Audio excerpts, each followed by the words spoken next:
다 같이 기도하시겠습니다. 참 좋으신 하나님 아버지, 감사드립니다.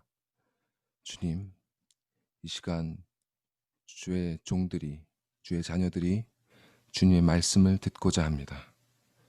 저의 귀를 열어주시고 마음을 기경하여 주시고 주님께서 주시는 그 참 생명의 씨앗이 우리 가운데 깊숙이 뿌리 박힐 수 있도록 은혜 내려 주시옵소서. 주님, 들을 귀가 없는 곳과 생명이 없는 곳에 주님 자비하심을 베푸셔서 들을 귀를 주시고 또 그것에 반응할 수 있는 생명 허락하여 주시옵소서. 주님의 은혜를 간절히 기대하오며 예수님의 이름으로 기도드리옵나이다. 아멘. 예. 지난주 우리는 목사님 말씀을 통해서 언약이라는 개념에 대해 배웠습니다. 하나님께서는 최초의 사람인 아담과 행위 언약을 맺으셨고 아담의 실패로 그 언약이 깨어지고 모든 인류가 멸망하게 되자 하나님께서는 그리스도 안에서 택함을 받은 사람들과 은혜 언약을 맺으셨습니다. 성경은 그렇게 택하신 자들과 맺은 은혜 언약을 역사 속에서 성취해 가시는 하나님의 이야기입니다. 자, 그렇다면 하나님께서는 이 은혜 언약을 각각 개개인의 사람들에게는 어떻게 성취해 나가실까요? 오늘 본문 말씀은 바로 하나님께서 그 언약을 성취하기 위해 어떻게 일하기 시작하시는지를 가르쳐주는 매우 중요한 본문입니다. 그 시작점은 바로 거듭남, 중생이라고도 하죠. 이 중생에 대해서 말씀하는 이 본문은 사실 매우 유명하고 또 중요한 말씀으로 여겨집니다. 여러분들도 대부분 이 본문을 여러 번 읽으셨고 또 이에 대한 말씀도 들어보셨을 겁니다. 그러나 잘 알려져 있는 만큼 또 중요한 만큼 그만큼 잘 이해되고 있는지 그리고 자주 회자되고 있는지를 살펴보면 제 경험에 미루어 봤을 때는 그렇지 않은 것 같습니다. 왜냐하면 보통 한국 교회 안에서는 출석하고 있는 구성원들을 이미 중생한 사람들처럼 대하는 것이 보편적이기 때문입니다. 그런 경향으로 인해 거듭날 것을 말씀하는 이 본문의 메시지가 주일 예배 중에는 그리 자주 선포되지 않는 것 같습니다. 그보다는 여러분들은 거듭난 자로서 이러저러 해야 한다는 말씀이 훨씬 많죠. 그러면 신앙이 없는 사람들에게 복음을 전도할 때는 어떨까요? 모두 다 그렇다고는 할 수는 없지만 보통 불신자들에게 복음을 전할 때 본문의 예수님처럼 당신은 거듭나야 한다. 이렇게 전하는 경우도 많지 않은 것 같습니다. 대개는 하나님께서 당신을 사랑하신다. 당신은 죄를 회개하고 예수님을 믿어야 된다. 이렇게는 잘 이야기하지만 이 본문의 예수님처럼 You must be born again. 당신은 거듭나야 한다. 그렇지 않으면 하나님의 나라를 볼 수 없을 것이다. 이렇게 전하는 경우는 별로 없는 것 같습니다. 하지만 이 본문의 말씀 속에는 많은 사람들이 잘 알고 있다 생각하면서도 실상은 잘 알지 못하는 중요한 진리를 담고 있습니다. 그 진리는 바로 거듭남의 복음입니다. 저는 이 말씀이 오늘날 스스로 크리스천이라 일컫는 사람들의 본 모습을 적나라하게 보여주는 거울 같은 말씀이라고 생각합니다. 그런 의미에서 이 본문은 모든 성경이 그렇지만 익숙하다고 해서 그냥 지나칠 수 있는 말씀이 아니라 거듭 계속해서 곱씹어 봐야 하는 말씀입니다. 앞으로 저는 몇 차례에 걸쳐서 이 말씀에 담긴 그 풍성한 진리를 하나하나 다루도록 하겠습니다. 그 중에서 오늘은 바로 이 부분, 중생의 복음과 이 복음을 대하는 니고데모에게 초점을 맞춰보겠습니다. 자, 그럼 먼저 니고데모는 어떤 사람이었을까요? 본문에서는 먼저 니고데모를 바리새인이라고 소개합니다. 현대 우리에게 바리새인이라고 하면 부정적인 이미지가 강한 것이 사실이죠. 하나님께서 주신 율법의 참된 의미를 알지 못한 채 그 겉모습만 지키려 했던 사람들. 그로 인해 예수님으로부터 회칠한 무덤이라는 혹독한 평가를 받았던 사람들. 바리새인들은 우리에게 그런 사람들입니다. 그렇기 때문에 우리는 성경에서 바리새인들을 볼 때 그저 위선적인 사람들로 치부하고 넘어가 버립니다. 그러나 바리새인들은 그렇게 가볍게 취급될 만한 사람들이 아닙니다. 예수님께 혼이 많이 나긴 했지만 이들은 당시 이스라엘 백성들에게 존경을 받는 그룹이었습니다. 신약 성경에 보면 유대인들 안에는 이런 바리새인들을 위시해서 다양한 정치적, 종교적 계파들이 존재하는데요. 당시 유대인들에게 이런 여러 가지 그룹들이 생겨난 이유는 구약 시대에서 신약 시대로 넘어오는 당시 그들의 역사와 깊은 연관이 있습니다. 이 배경을 살펴보는 것은 오늘 본문의 범위에서는 살짝 벗어나지만 성경을 이해하는 데 큰 도움을 주기 때문에 간략하게 살펴보도록 하겠습니다. 예, 슬라이드를 보여주시고요. 보시면 자, 북이스라엘과 남유다 왕국, 요 다윗과 솔로몬의 시대가 지나가고 구약 시대 말미에 유대인들은 바벨론의 포로로 잡혀갔다가 점차 예루살렘으로 돌아와 정착하게 됩니다. 재정착하게 되죠. 그 사이에 요 바벨론이 멸망하고요. 알렉산더의 그리스 제국이 들어서면서 그들의 통치를 받게 됩니다. 그 밑에서 정말 정치적, 종교적으로 엄청나게 극심한 박해를 받죠. 그러다가 예수님이 오시기 약 160년 전쯤에 반란에 성공을 합니다. 그래서 비로소 독립된 유대인의 국가를 건설하는데요. 요거를 거기 보시는 것처럼 하스몬 왕조라고 합니다.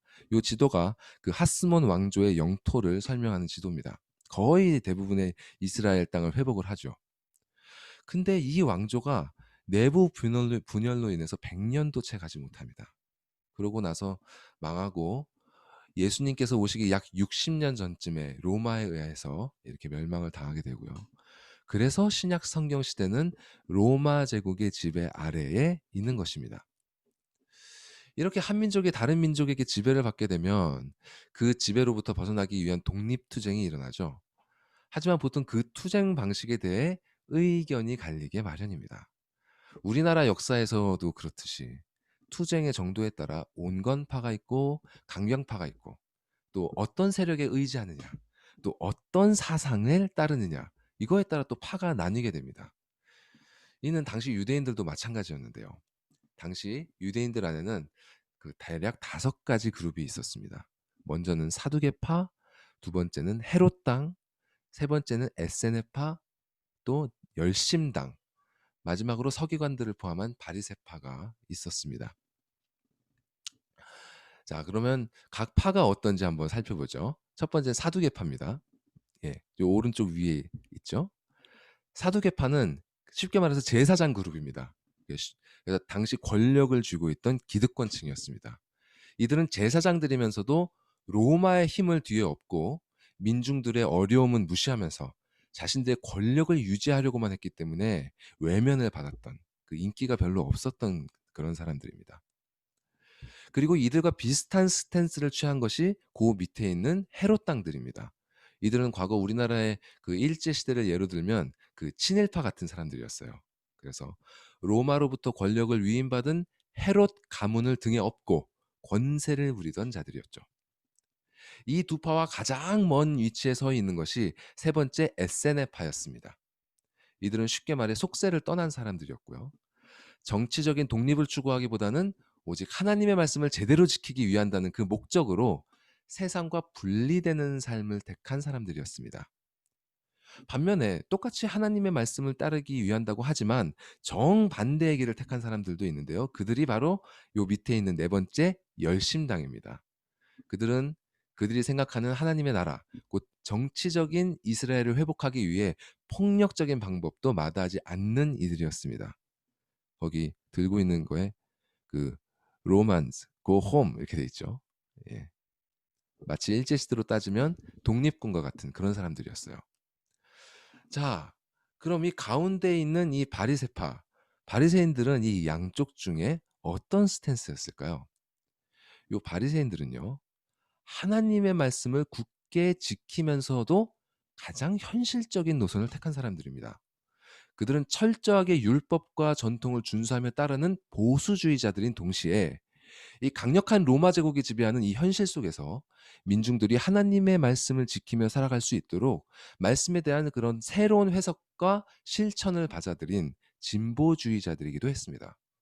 그들은 사두개파나 헤롯 당처럼 친로마적이지 않았으며 에세네파처럼 현실에서 멀어지지도 않았고 열심당처럼 과격한 일을 저질러서 동족들을 위험에 빠뜨리지도 않았습니다. 그들은 현실 속에서 백성들의 목소리를 들어주고 그들이 율법을 철저히 준수하도록 해서 약속하신 메시아가 오사 이스라엘의 옛 영광을 되찾을 그날까지 유대 민족이 하나님의 백성으로서의 정체성을 유지하도록 애썼습니다. 이러한 그들의 사상과 그에 따른 철저한 실천이 민중들의 지지를 얻었고 백성들로부터 다른 파들보다 율법을 가장 정확히 해석하는 사람들로 인정을 받았습니다. 이처럼 바리새인들은요, 결코 가볍게 여길 수 있는 사람들이 아닙니다. 사도 바울도 자신이 율법으로는 바리새인이다라고 하면서 이들이 인간의 눈에는 신뢰할 만한, 정말 신뢰할 만한 사람들임을 이야기했습니다. 그렇기 때문에 여러분이 성경을 읽으실 때 예수님께서 바리새인들을 책망하는 말씀들을 읽으실 때 그저 악한 사람들이 책망을 받는구나 이렇게 넘어가시면 절대로 안 됩니다. 당시 사람들의 가장 큰 신뢰와 존경을 받았던 사람들이 주님께 어떤 말씀을 들었는지를 주의해서 보셔야 합니다. 그리고 주님께서 너희 의가 바리새인보다 더 낫지 못하면 결코 천국에 들어가지 못하리라고 하신 말씀을 하셨음을 기억하십시오. 그들을 향한 예수님의 책망은 그들만이 아니라 그 말씀을 듣고 또 읽고 있는 모든 사람을 위한 것입니다. 자, 본문으로 돌아와서 니고데모는 이런 바리새인이었습니다. 그리고 또 유대인의 지도자라고 합니다. 이 표현은 그가 당시 유대인의 최고 의결 기관이었던 사네드린 공회의 회원이었음을 나타냅니다. 사네드린 공회는 앞서 말씀드린 그 사두개파 그리고 바리새파로 구성되어 있는 그룹이었는데요. 유대인들의 통치 어떤 그룹이었습니다. 그래서 로마는 이 공회가 유대인들을 다스릴 수 있도록 권한을 어느 정도 인정해 주었습니다.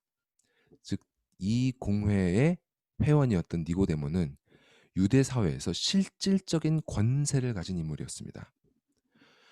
또한 예수님은 그를 이스라엘의 선생이라고 부릅니다. 이로 보아서 니고데모는 권세뿐만이 아니라 하나님의 말씀을 가르치는 전문가로서의 권위도 가지고 있었음을 알 수 있습니다. 그런 그가 예수님께 찾아와 말합니다. 2절에 랍비여 우리가 당신은 하나님께로부터 오신 선생인 줄 아나이다. 여기서 우리가라고 한 걸로 봐서 니고데모가 개인의 자격으로 온 것이 아닐 가능성이 엿보입니다. 우리는 니고데모가 속해 있는 사내들인 공회를 가리키는 것이죠. 그들은 예수님을 하나님께로부터 오신 선생인 줄 안다고 합니다. 그런데 정말 그들은 예수님을 하나님께로부터 왔다고 믿었을까요? 당시의 시대상을 보면 아니라고 생각하는 것이 합리적입니다. 왜냐하면 이때 이스라엘에서는 나라가 멸망하고 이민족들의 지배를 받는 이 혼란스러움 속에서 자칭 메시아들이 나타나곤 했습니다. 그렇기 때문에 이런 사람들을 검증하고 정죄하는 것은 매우 중요한 일이었습니다. 그런데 또 다른 면에서 보면 이 사내들인 공회는 예수님을 쉽게 판단해서 정죄할 수가 없었습니다. 왜냐하면 갑자기 나타난 이 예수가 행한 일들의 임팩트가 너무 컸기 때문입니다. 그럼 예수님은 도대체 무슨 일을 하셨을까요? 오늘 본문 앞에 2장 13절부터 보시면 예수님께서는 유월절을 맞아 예루살렘으로 올라가셨습니다. 이것이 예수님께서 성인이 되시고 공생애 중에 유월절에 올라가신 첫 번째 기록입니다. 이 유월절은 이스라엘의 가장 큰 명절 중 하나이기 때문에 기록을 보면 유월절 때마다 그야말로 수많은 사람들로 북적였다고 합니다. 그때 많은 사람들 앞에서 예수님께서 노끈으로 채찍을 만드시고 성전 안에서 소와 양들, 각종 재물을 파는 사람들, 돈을 바꿔주는 사람들을 내쫓으시고 그들의 상을 다 둘러 엎으셨습니다. 그리고 외치셨죠. 내 아버지의 집으로 장사하는 집을 만들지 말라. 그리고 2장 23절에 보면 예수님께서는 뭔지 알 수는 없지만 예루살렘에서 무언가 기적을 행하셨고 그로 인해 많은 사람들이 그분을 믿었다고 되어 있습니다. 심지어 그들 중 일부는 그분을 지도자로 세우려고 했던 정황도 엿보입니다. 왜냐하면 25절에 당신이 그 누구의 증언도 받으실 필요가 없다 그러시면서 당신을 믿는 자들에게 의탁하지 않으셨기 때문입니다. 이것으로 미뤄보아 당시 예수님의 표적을 본 많은 사람들이 그분을 메시아로 믿었고 그들 중 일부는 예수님을 그들의 지도자로 세우고 그분을 증언하려고 했지만 예수님께서는 이런 그들의 시도를 거부하셨던 것입니다. 그렇기 때문에 니고데모가 이렇게 예수님께 호의적으로 말한 것은 사내들인 공회의 입장에서 아마 그분의 표적을 보고 정말 많은 무리가 그분을 믿고 따랐기 때문에 일단 그분과 척을 지지 않으면서 그분의 정체는 무엇이며 그 목적은 무엇인지 알아내려 했던 것이 아닌가 생각됩니다. 즉 2절은 의문문의 형태를 띠진 않았지만 우리는 당신이 하나님으로부터 온 선생이라 판단이 됐는데 맞는가? 이렇게 확인하는 내용인 것입니다. 그런데 예수님께서는 이런 니고데모의 말과 의도에는 아랑곳 않으시고 이렇게 말씀하십니다. 3절에 진실로 진실로 내게 이르노니 사람이 거듭나지 아니하면 하나님의 나라를 볼 수 없느니라. 갑자기 예수님께서 하나님의 나라에 대해 말씀하십니다. 그 이유는 앞에 2장 25절에서도 말씀하시듯이 친히 사람의 속을 아시는 주님께서 니고데모의 관심이 하나님 나라에 있는 것을 보시고 하신 말씀이 아닌가 추측할 수는 있지만 확실하진 않습니다. 다만 분명한 것은 진실로 진실로라고 하신 표현에서 느껴지는 것처럼 예수님께서는 니고데모에게 가장 필요한 말씀을 주고 계신 것입니다. 니고데모야, 사람이 거듭나지 않으면 너희가 기다리고 있는 그 하나님의 나라를 볼 수 없단다. 이 거듭난다는 표현은 성경에 이 요한복음 본문 외에는 오직 베드로전서에만 2번 등장합니다. 이 베드로전서는 요한복음보다 대략 20년 이상 이전에 쓰여진 그런 서신서입니다. 즉 요한복음이 쓰여지고 알려졌을 때 초대교회 성도들은 아마 거듭나다라는 표현의 의미를 베드로전서를 통해 이미 알고 있었을 것입니다. 자, 그러면 베드로전서는 거듭나다라는 말을 어떻게 쓰고 있는지 한번 살펴보겠습니다. 보여주시죠. 베드로전서 1장 3절 말씀을 보겠습니다. 제가 읽어드리겠습니다. 우리 주 예수 그리스도의 아버지 하나님을 찬송하리로다. 그의 많으신 긍휼대로 예수 그리스도를 죽은 자 가운데서 부활하게 하심으로 말미암아 우리를 거듭나게 하사 산 소망이 있게 하시며. 근데 이 말씀에 대한 한글 성경의 번역 그 문장 구성이 좀 아쉽습니다. 그래서 원문에 따라서 이것을 조금 바꿔보면 그 아래에 있는 그것과 같습니다. 찬송하리로다 다음에 그의 많으신 긍휼대로 우리를 거듭나게 하사 예수 그리스도를 죽은 자 가운데서 부활하게 하심으로 말미암은 산 소망이 있게 하시며. 이것이 원문의 문장 구성입니다.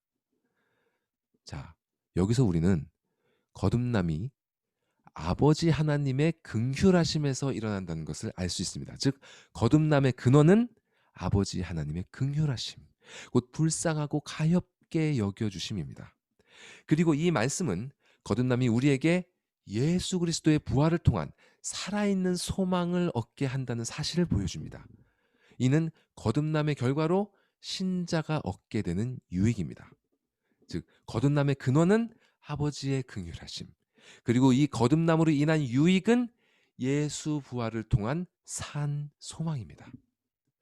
자, 이번에는 두 번째 베드로전서 1장 23절 말씀입니다. 이것도 제가 읽어드리겠습니다. 말씀을 따라가 보십시오.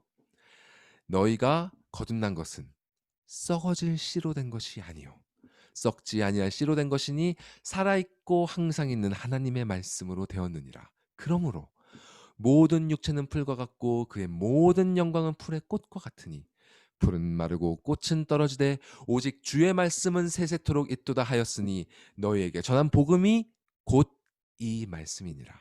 자, 거듭남은 썩지 아니할 씨, 곧 영원한 하나님의 말씀으로 된 것이다. 즉 거듭남이 일어나는 통로는, 거듭남이 일어나는 방편은 영원토록 살아있는 하나님의 말씀, 곧 사도들이 우리에게 전하신 복음, 그 복음의 말씀으로 일어난다는 것입니다. 자, 정리하면 거듭남은 아버지 하나님의 긍휼하심에서 나와서 하나님의 말씀을 통해서, 복음을 통해서 우리에게 일어나고, 이렇게 거듭난 신자는 그리스도의 부활을 통한 살아있는 소망을 얻게 된다는 것입니다.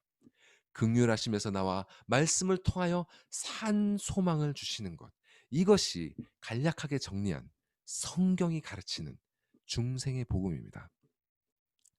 자, 예수님께서는 이것을 이해하지 못하는 니고데모에게 5절에서 물과 성령으로 나지 아니하면 하나님 나라에 들어갈 수 없다, 이렇게 다시 설명해 주십니다. 근데 이 비유가 오늘날 우리에게는 오히려 더 어렵게 느껴집니다. 아니, 예수님은 니고데모가 못 알아들으면 알아들을 수 있도록 쉬운 말로 설명을 해주시지 왜 더 어렵게 말씀하실까, 이런 생각이 들죠. 그런데요, 이것은 어려운 말로 니고데모에게 혼란을 주시려는 것이 아니라 그에게 익숙한 구약 성경의 말씀 이미지를 사용하셔서 거듭남의 의미를 풀어주신 것입니다. 물과 성령, 이 표현을 들었을 때 니고데모는 이사야서나 에스겔서의 말씀을 떠올려야 했습니다. 자, 그 중에서 에스겔서 말씀만 보겠습니다. 에스겔 36장 25에서 27절에 이렇게 말씀합니다. 자, 말씀을 따라 보십시오. 맑은 물을 너희에게 뿌려서 너희로 정결하게 하되 곧 너희 모든 더러운 것에서와 모든 우상 숭배에서 너희를 정결하게 할 것이며, 또 새 영을 너희 속에 두고 새 마음을 너희에게 주되 너희 육신에서 굳은 마음을 제거하고 부러운 마음을 줄 것이며, 또 내 영을 너희 속에 두어 너희로 내 율례를 행하게 하리니 너희가 내 규례를 지켜 행할지라. 물로 씻듯이 우리의 죄를 씻어 깨끗하게 하실 것이고, 새로운 영을 주어 너희 마음을 새롭게 하실 것이며, 내 영으로 말미암아 하나님의 규례를 지키도록 하실 것이다. 즉 거듭남은 물로 더러운 것을 씻어내듯이 하나님의 말씀을 통해 우리 죄를 씻어주시고 우리 마음을 새롭게 하사 새로운 피조물로 만드셔서 그리스도로 말미암은 그 부활의 소망 가운데 우리 안에 두신 그분의 말씀을 사모하며 행하도록 하시는 것입니다. 자, 그러면 더 구체적으로 가봅시다. 말씀을 통해 죄를 씻어주신다는 것은 도대체 무슨 뜻일까요? 자, 예를 들어 흙바닥에서 축구를 하다가 더러워진 아이를 생각해 봅시다. 아이가 물로 자신을 깨끗이 씻으려면 가장 먼저 무엇이 필요할까요? 자, 우리 한 자리에 모여 있으면 제가 여러분의 대답도 들을 텐데, 예, 제가 말씀드리겠습니다. 가장 먼저 필요한 것은요, 아이가 자신이 흙먼지로 인해 더러워져 있다는 것을 자각하는 것입니다. 어린아이들은 이런 자각 능력이 없기 때문에 가끔 부모들을 아주 혼비백산하게 만들죠. 그 더러운 것 만지고 막 바로 입으로 손 가죠. 예. 근데 사실은요, 어른도 마찬가지입니다. 영적으로 어릴수록 자신의 죄를 잘 인지하지 못합니다. 영적으로 아예 태어나지도 않았으면 인지하는 것 자체가 불가능하겠죠. 양심으로 좀 느낀다 할지라도 그 양심도 왜곡되어 있으니까요. 하나님의 말씀은 먼저 우리에게 우리의 죄를 제대로 자각하게 합니다. 어두운 곳에 빛을 비추듯이 말씀은 어둠 속에 숨어있는 죄의 모습을 드러냅니다.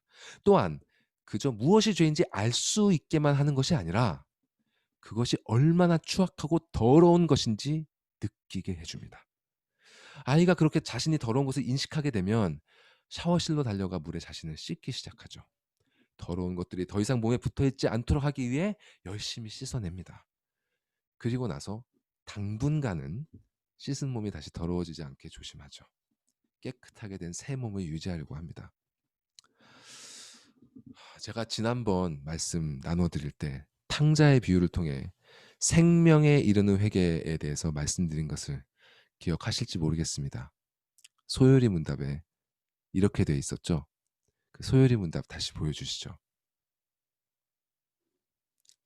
소요리 문답에 생명에 이르는 회개란 구원의 은혜이며 그 은혜로 말미암아 죄인은 자기 죄를 참으로 자각하고 그리스도 안에 있는 하나님의 긍휼을 이해함으로 자기 죄를 슬퍼하고 미워하며 이와 더불어 새로운 순종을 하겠다고 굳게 결심하고 노력하면서 죄에서 떠나 하나님께로 돌이키는 것이다.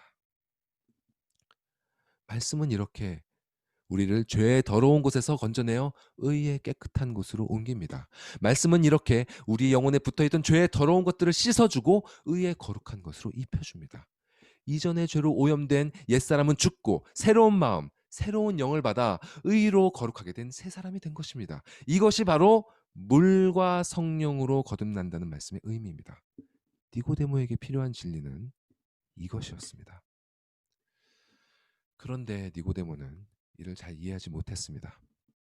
이 말씀에 대한 니고데모의 반응을 보면 우리는 거듭나지 못한 사람들, 곧 죽어있는 자들이 어떤 특성을 지니는지 엿볼 수 있습니다. 먼저 첫 번째, 그들은 영적인 것과 육적인 것을 구분하지 못합니다. 예수님께서 사람이 거듭나지 아니하면 하나님의 나라를 볼 수 없다고 하시자 니고데모가 무엇을 합니까? 4절에 그는 사람이 이미 태어나서 나이를 먹었는데 어떻게 다시 태어날 수 있습니까? 어머니 태에 한 번 더 들어갔다 나올 수 있는 겁니까? 하고 예수님께 되묻습니다. 니고데모가 예수님께 이렇게 되물은 것이 우리에게 참 어이없게 느껴집니다. 아무리 영적인 것을 몰라도 그렇지 어떻게 저런 생각을 할 수 있을까 싶기도 합니다. 그런데 무서운 것은 영적인 진리에 눈이 어두운 것은 니고데모뿐만이 아니라는 사실입니다. 니고데모가 예수님의 말씀에 갈피를 잡지 못하고 엉뚱한 소리를 한 것처럼 현대 교회에 다닌다고 하는 많은 사람들이, 자신을 신앙인이라고 여기는 많은 사람들이 실로 이보다 전혀 나을 것이 없는 상태에 처해 있는 것을 봅니다. 니고데모가 거듭남에 대해 육체적으로 이해했듯이 그들의 마음은 기독교 진리의 영적인 축복들을 세속적인 것으로 바꿔버립니다. 예를 들어 땅을 너희에게 기업으로 주겠다는 성경의 표현 속에서 그들은 그 말씀이 궁극적으로 가리키는 영원한 하나님 나라의 상급을 바라보기보다는 이 세상 속에서 얻는 물질적인 축복들을 은근히 떠올립니다.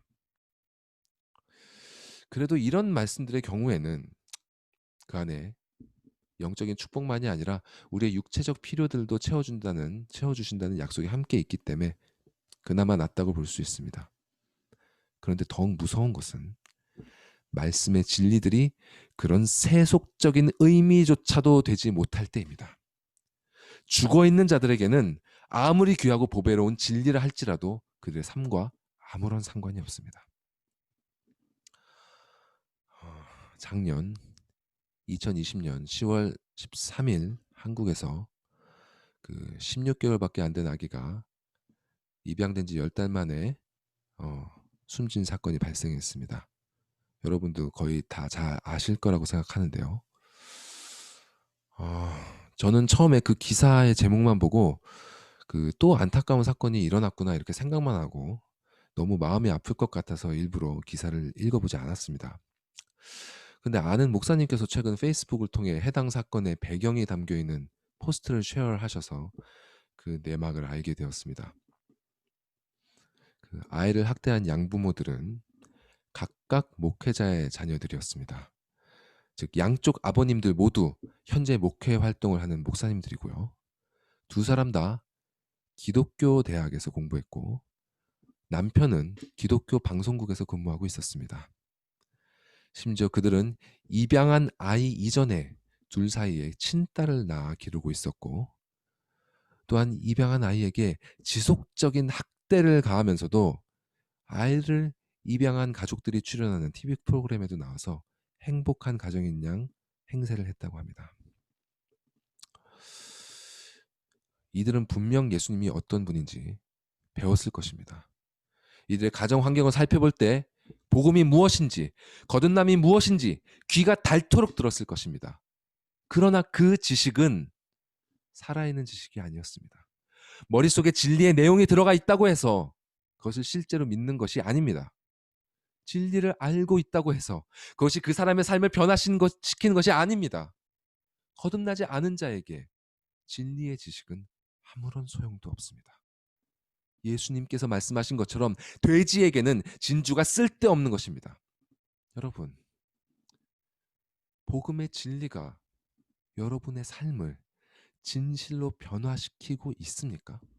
그 말씀의 빛이 여러분의 죄를 드러내고 있습니까?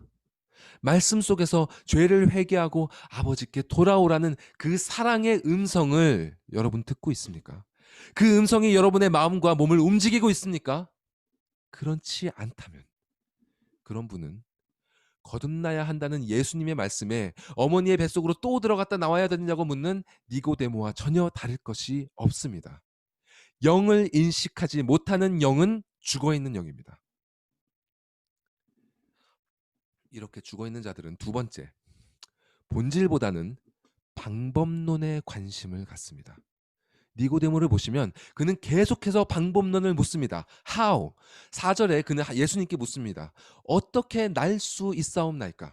또 9절에는 어떻게 그런 일이 있을 수 있나이까? 거듭나지 않은 사람은 자꾸 자신이 어떻게 해야 하는가에 먼저 관심을 갖습니다. 그러나 거듭난 사람은 하나님께서 무엇을 하시는가에 먼저 관심을 갖습니다. 들을 귀가 없는 자들은 이 말씀을 듣지 않습니다. 자, 예수님께서는 지금 진실로 즉 본질에 대해 이야기하고 계십니다. 육이 아닌 영에 대해 이야기하고 계십니다. 겉이 아닌 속에 대해 이야기하고 계십니다. 그런데 들을 귀가 없는 자는 듣지 않습니다. 11절 말씀에 보면 우리는 아는 것을 말하고 본 것을 증언하노라.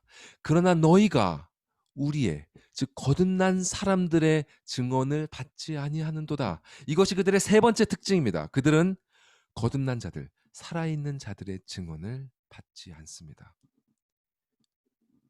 이러한 특징들이 나타나는 그 근본적인 이유가 본문 말미인 19절에서 20절 말씀에 나타납니다.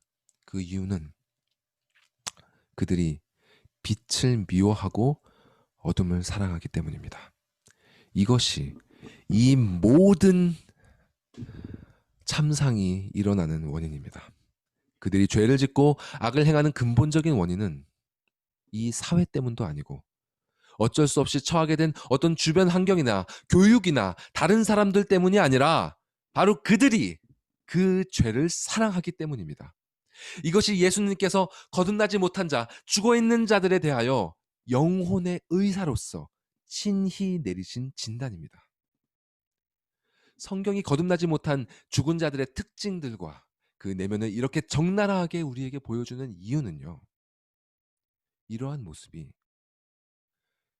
신앙인들에게 전혀 없다고 그 누구도 장담할 수 없기 때문입니다. 니고데모는 스스로 불신자라 생각한 사람이 아닙니다. 앞에서 우리가 살펴봤듯이 그는 여호와 하나님을 따르는 이스라엘의 지도자 중 한 사람이었고 그들에게 말씀을 가르치는 권위를 갖고 있는 선생님이었습니다.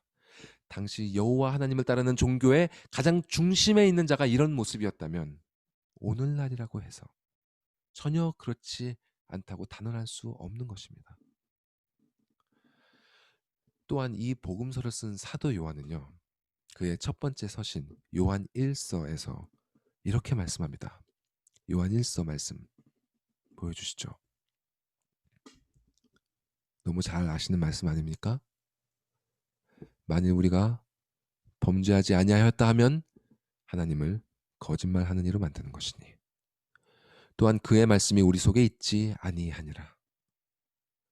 요한 1서는 불신자에게 보낸 편지가 아닙니다. 신자들에게 보낸 편지입니다. 거기서 사도 요한은 우리가 범죄하였다고 선언합니다. 이를 인정해야 한다고 말씀합니다. 여러분이 잘 아시다시피 사도 바울도 로마서에서 자신 안에 죄의 법을 따르려는 옛 자아가 남아있음을 고백했습니다. 그러면서 그는 탄식합니다. 오호라 나는 곤고한 사람이로다. 이 사망의 몸에서 누가 나를 건져내랴.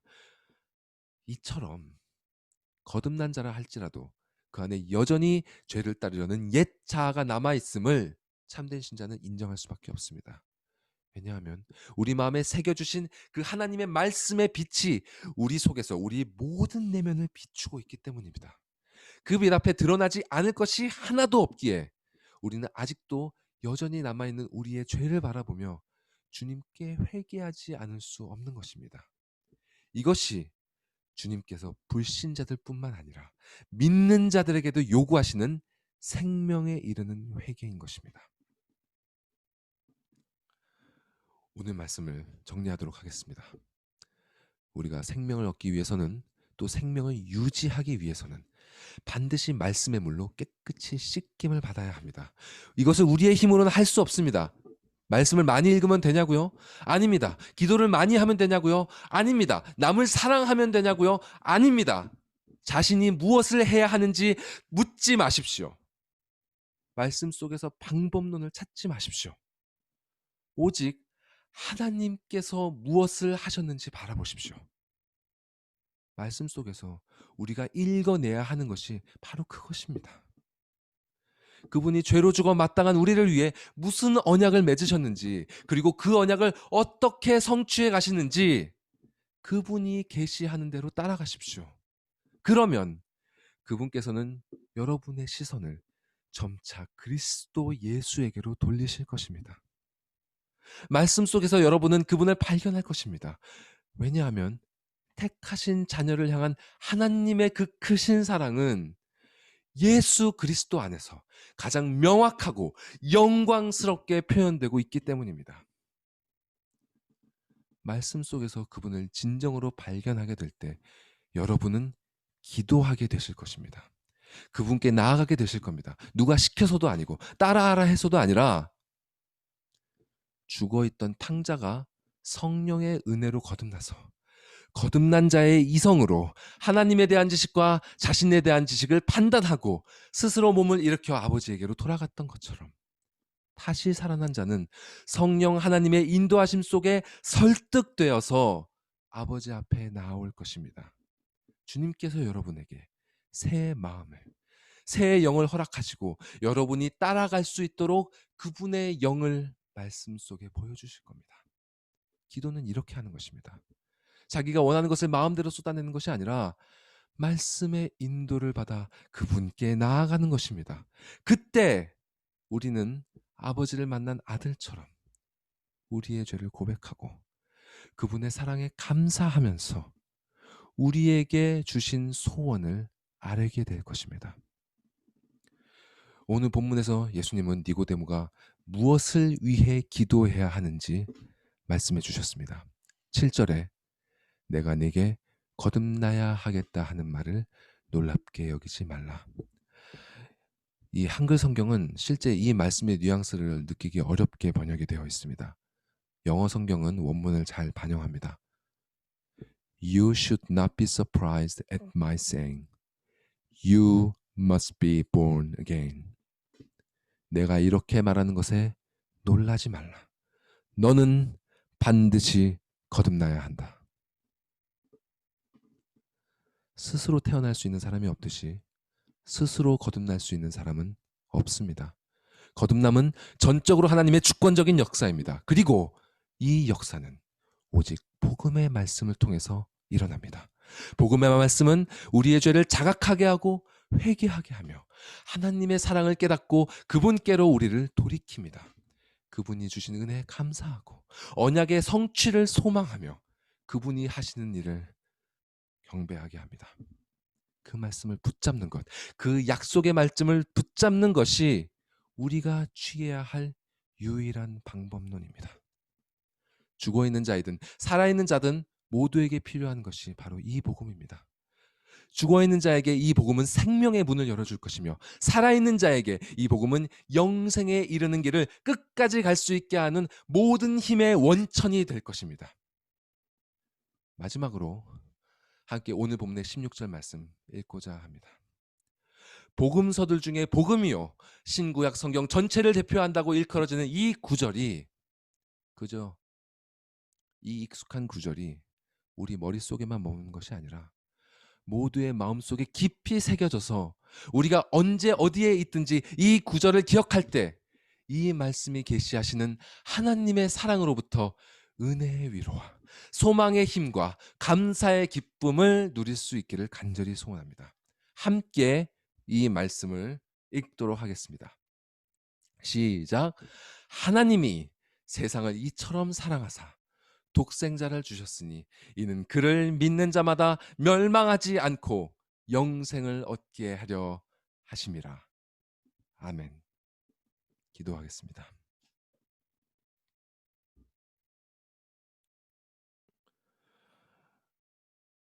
자비가 풍성하신 하나님 아버지, 감사드리옵나이다. 주께서 사랑하시고 모이게 하신 이 교회에 주께서 생명의 말씀, 썩지 않을 말씀, 생명의 복음의 말씀을 들려주셨사오니 우리가 이 말씀을 들었나이다. 주님, 이 말씀에 주님 반응할 수 있는 생명을 우리에게 허락하여 주시옵소서. 이 말씀에 응답할 수 있는 새 영을 허락하여 주시옵소서. 그리하여서 주님, 주님의 말씀을 따라 우리의 삶을 이 말씀에 따라 반응하며 당신께로 돌이키며 그 안에서 기쁘고 감사함을 누릴 수 있는 복된 예수 산길교회 모든 성도님들 될 수 있도록 인도하여 주시옵소서. 감사드리며 예수님의 이름으로 기도드리옵나이다. 아멘.